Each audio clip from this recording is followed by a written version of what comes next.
Alright, so what is language? And before you just go out there and say, well, language is what we speak, it's what we hear, it's all of this, it's like when you learn another language, it's that.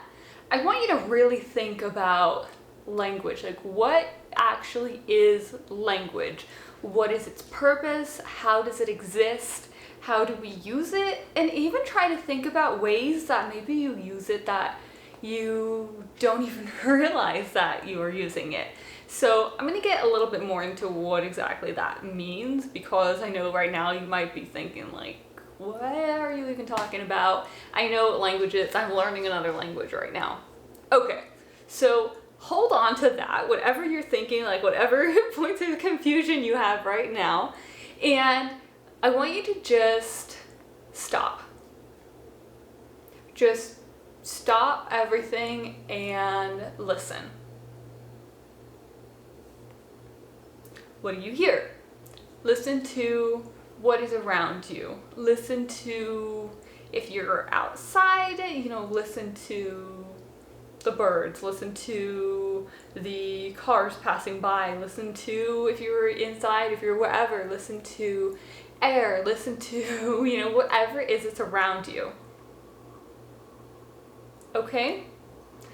And right now you're listening to my voice as well, so you have some language coming into that, but stop and just listen.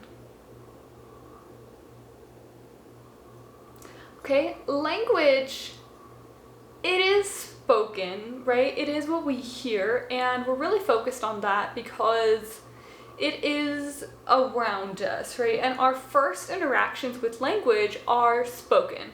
As a child, the first time we are around a language, it is hearing it. And yeah, it's actually not speaking it. The first time is hearing it. And so naturally, we're going to develop our hearing before our speaking, right? Because that's our first experience with it. Even before we're born, we are hearing language around us. And it's not until much later that we begin to actually practice speaking it. So there's a lot of time that goes into just listening and absorbing and observing and figuring out what all this is that connects together. And it doesn't necessarily matter what language it is. If it's English, my native language, and then that's of course what I'm used to, but in any language, that is what you're going to learn, and that is what you are going to come to identify as language.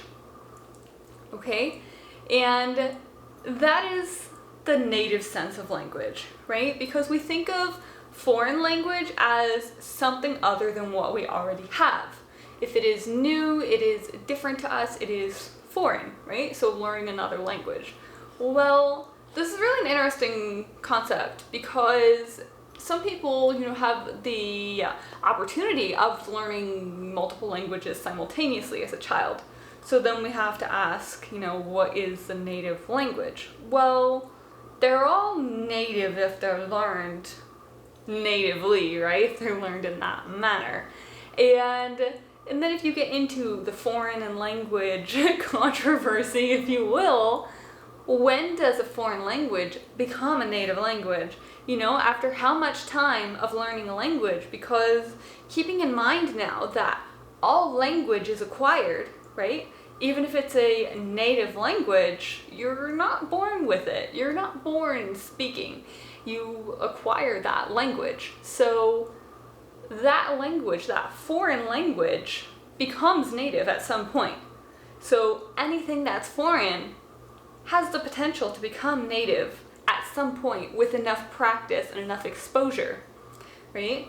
And that's why I really believe that it's not, achieving a high level of fluency in a language. It's not about having that native level. I mean, to some extent it is, right? To have a native, to be able to speak fluidly and confidently and all of that. But having that native level really is just a matter of exposure to that language, of having enough time with that language. And having that foreign language, you still might be able to achieve a high level of proficiency. You just don't have that fluidity, right? but it of course can be developed, and developed in any amount of time because of the transfer of skills from one language to another. So what is language? What I want you to think about is, what is your native language? What is your foreign language, your new language, right? And how do you really know once you've achieved a level of proficiency that you're satisfied with in that language? Is it with your native language? You know, if you have just relied on the exposure to that language, how much have you actually progressed in that language? Okay, so unless you've been actively like reading and writing and speaking and listening, which you do, you know, throughout school, how much have you actually progressed like to an elevated level of expression in that language? And excuse Snoopy howling in the background, whining in the background, interrupting this video. But how much have you really progressed in that language? And then with your new language, those skills, they're going to transfer over. So there's an amount that is exposure, right, and practice, and then there's an amount that can transfer over to the other one, but still a necessary amount of exposure, which you get through, you know, being around people who speak that language. But it's really a collective work that brings you to that higher level. All right? So I want to open this topic up because there is no single answer to what is language. I want to hear from you guys down below in the comments, and I want to hear, like, what is your opinion about, like, what do you really think that language is? Is it a means to, Snoopy, whining, is it a means to just express thoughts and ideas, like literature, like poetry, like any of that? That is language as well. Or is language, does language have to be learning another language from the structure, which structure, you know, exists in any language, in a composition? You have all of that when you build a book or you build poetry or whatever it is, that structure is there. So I want you to really think about language. I want you to think about, is it just what I know to be language? Like, is it just I'm learning Spanish, I'm learning French, I'm learning whatever it is? Or is it more than that? Is it that form of any way of communicating, really? Alright, so let me know down below, and I am so sorry for Snoopy over there yelling, but I'm really excited to hear what you guys have to say about this, because I think there's so much more that we can get into, but it's more than just that I can explain. I'd like to hear some thoughts from you guys and to expand on that. Alright, and this, you guys can see Snoopy and Mess in here before we go. He is not happy. Snoopy, come here. Come here.